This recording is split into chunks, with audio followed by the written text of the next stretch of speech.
Hello, great people. Welcome, Hair Nation Revolution. Today's walk, I like to take these walks, and when I take these walks, I like to talk about, history. History that means a lot to me. And one of the history I want to talk about is my very first concert I ever went to. And I want you guys to hear this. Join me, and leave comments. If you're not subscribed to my channel, you should. The very first concert I ever went to was I think it was 1987.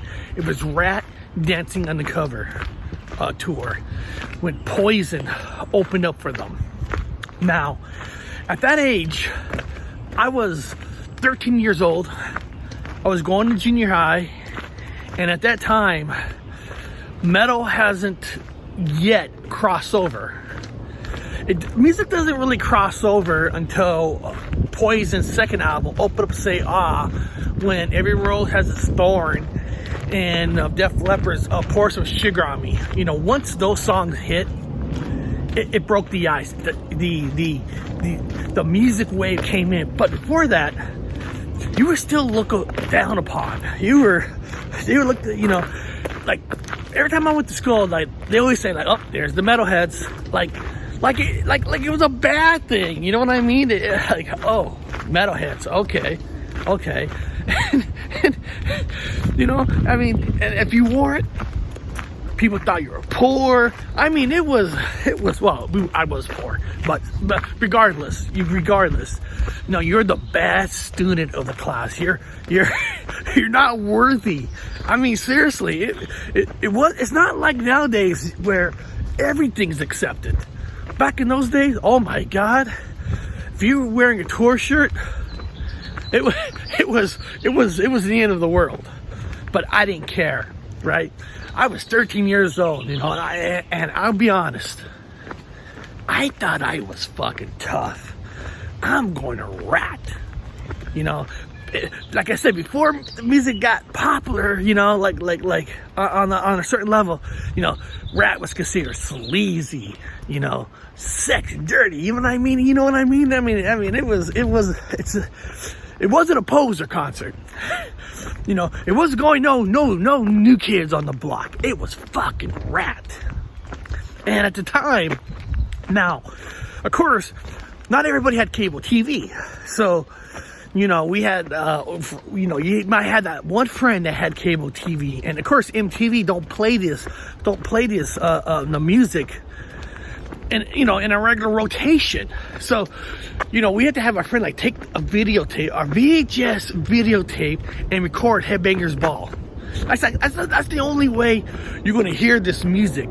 So I remember Headbangers Ball. Of course, we saw videos like Wanted Man, Invade, You're in Love, Lay It Down, and the song Dance was like the latest at the time for RATT. Now, the only thing of Poison that we saw for a video was Cry Tough. And be honest with you, Cry Tough, I don't know, that song did nothing for me. So I didn't even think second about Poison at the time. I didn't know, I haven't heard any other song yet. Was just Cry Tough. That's the only song I heard. So I haven't made judgment. There was not really material. I live in a small town called Kerman. To buy albums, we had to go to a town called Fresno. And I just, I haven't had a chance to hear the Poison album. But RATT, of course, everybody had to buy RATT. So here it comes. Fresno Southern Arena. We had our tickets, and back then, all tickets were general admission. So if you want to get to the front, no problem. You didn't have to pay $1,000. You paid one price. And if I can't remember the exact price, maybe it was around $28. Like I said, you go anywhere you want. So we got our tickets.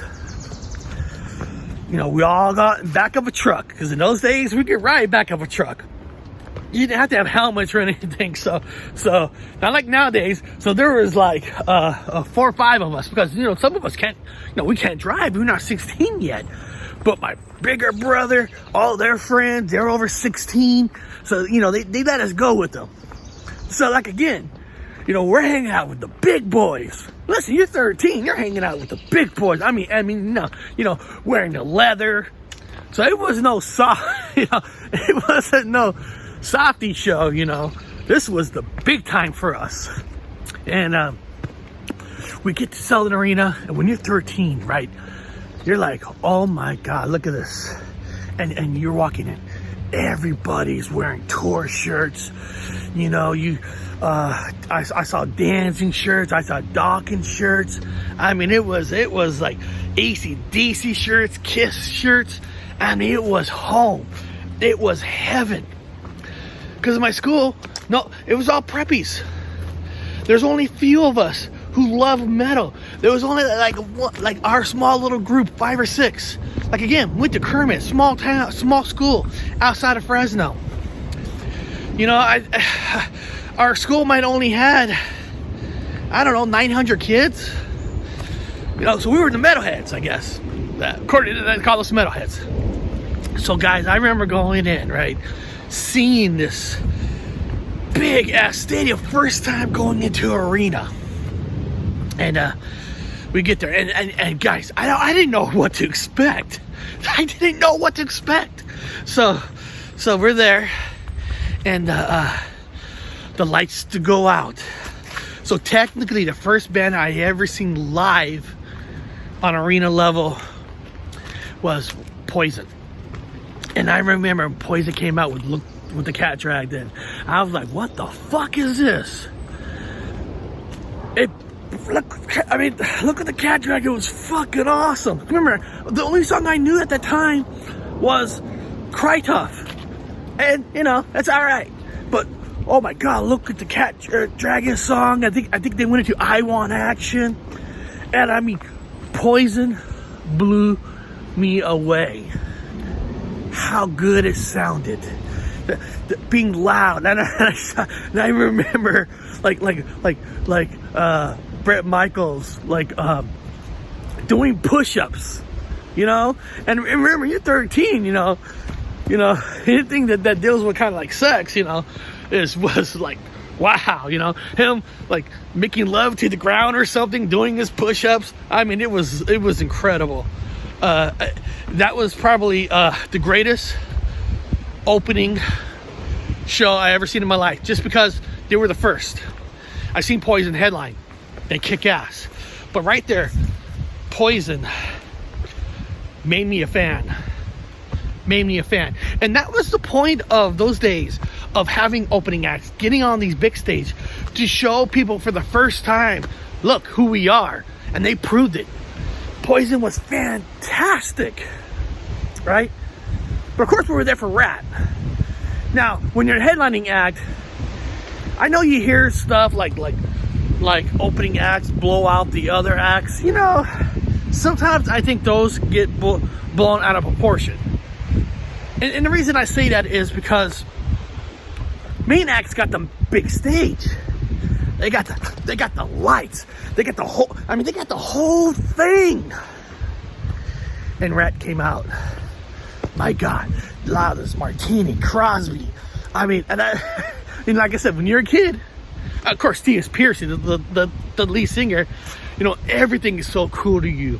I remember a 6-pack of beer floating from the sky, going to Bobby Blotzer on the drums. Hey, dude, when you're 13 years old, you're seeing a 6-pack of beer. Which, hey, underage, don't recommend it. Okay, but you're seeing that 6-pack of beer going to Bobby Blotzer. He's drinking, it was Budweiser. I remember it was Budweiser. He's drinking his Budweiser. He gets back on the drums. As a kid, that is the coolest shit you'll ever see like this. Isn't that freaking cool? Isn't that just fucking beautiful? It was the night to remember. It was beautiful. going to the show, seeing a first band you never really even, you didn't really know. And just the whole night was magic. They're doing the encore. First show, I didn't know, what the fuck an encore was. Like, oh, show's over. Like, oh, no, show's not over. They want to see the people in the crowd go crazy. Like, oh, really? Wow, okay. Like I said, first show, I didn't know. And everybody's yelling, rat and roll, rat and roll. And then they came back out. Oh my God, it was one of the best nights of my life. And it doesn't really stop there, and then of course, when you're done, your group you came with, there's a place called Fat Burgers. We all go to Fat Burgers, we all had our, we all bought our shirts. And of course, those days, you could get a concert shirt for $20. Nowadays, a lot of concert shirts I've seen are $50 now. But they're better quality now. Really? Okay, whatever. So, you had your shirt on, and you go talk about it, how amazing it was. Then I remember me and my friend, as friends. It was me, Ryan Walker, and Rudy Saavedra. You go back to school, you're wearing that Rat shirt, and of course people like, oh, metalheads, they went to a concert last night. They probably got stoned and like, stone drinking is bad? Oh, underage, yeah, bad, very bad. Catch my breath. I'm walking uphill now, going up like a steep hill. Cinderella nice songs. Yeah. And all I could think of after that show, who's coming next? Because part of the problem is when you lived where, Fresno's your city, in the 80s, a lot of bands didn't go there, A lot of bands go to LA, and then they skip LA and then they go to like San Francisco.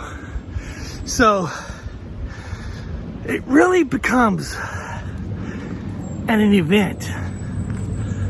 Because these bands don't really come. And so that's, I still remember that show like it's yesterday. Seeing those lights, seeing the 6-pack of beer, remember Brett Michaels making love to the ground. And it was perfect. Only thing I wish is that Rat could hold it together, and they could do another tour. I know Stephen Piercy is doing a solo show, but I just really wish Rat could get back together. Like say fuck all the bad shit we've done in the past. Fuck all the things we said wrong to each other. Life is getting shorter now. You never know when it's your last day. So, Rat, if you're listening to me, Crosby, I know you're listening to me. Give us a show. Get back together. Get Poison. Get back to, well, I think Poison, I don't know if Poison would open up. I think Poison, if they put on tour, I think Poison will draw more. So I think Rat would be opening up for Poison. I mean, I'm not sure. Because Rat has been asleep for so many years. And when a lot of bands sleep for so many years, when they come back, they're huge. because you haven't seen them in so many years, and you don't know if this tour they're gonna explode. So who knows? But Rat, come on, man. Come on, Steven. Talk to your guys somehow. I don't know, convince them. Martina, come on. We need another Rat and Roll tour. We need it. We need a decade of decadence. So beyond that, my friends, welcome to Hair Nation Revolution, where we, the people, are going to keep this music alive. You and I.